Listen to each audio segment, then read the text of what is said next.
வணக்கம். இன்றைக்கி இந்த வீடியோவில் ரொம்ப சூப்பராக டேஸ்டியான பூரிக்கு சைட் டிஷ் தாங்க பார்க்க போகிறோம். வழக்கமாக உருளைக்கிழங்கு கிரேவியே செய்வோம்.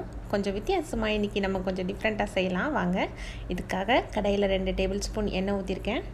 தாளிக்கிறதுக்காக 1/2 டீஸ்பூன் கடுகு, கூடவே 1/2 டீஸ்பூன் சோம்பு, இன்னும் 1 டீஸ்பூன் கடலைப்பருப்பு. உங்களுக்கு கடலைப்பருப்பு அதிகமாக சேர்க்க விருப்பம் இல்லை அப்படின்னா கொஞ்சம் குறைச்சிக்கலாம், நோ ப்ராப்ளம்.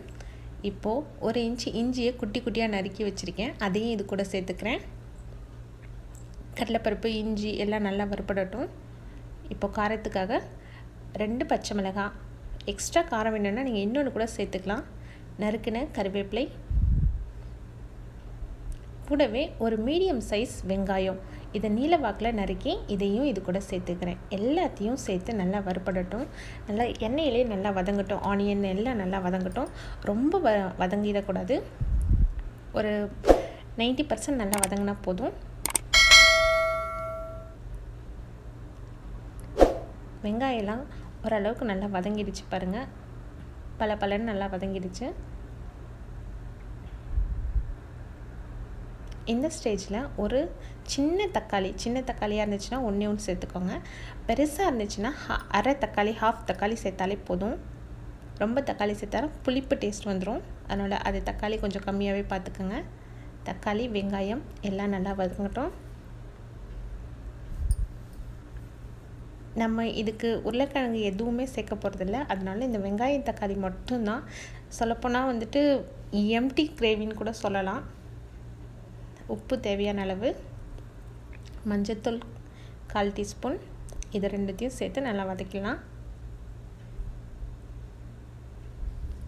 காரம் கம்மியாக இருக்கும்னு நீங்கள் ஃபீல் பண்ணுறீங்க அப்படின்னா கொஞ்சம் எக்ஸ்ட்ரா கூட பச்சை மிளகாய் சேர்த்துக்கலாம்.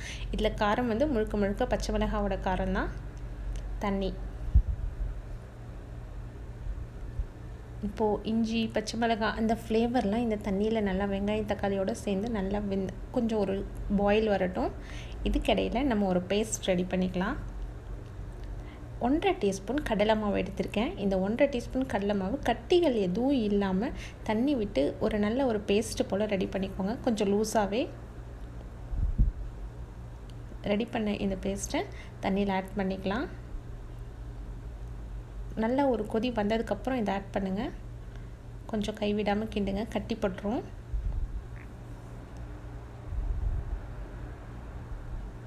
கொஞ்சம் நல்லா கிண்டிகிட்டே இருந்தோன்னா கட்டிகள் எதுவும் ஃபார்ம் ஆகாமல் கரெக்டாக கிரேவியாக ஃபார்ம் ஆகிடும்.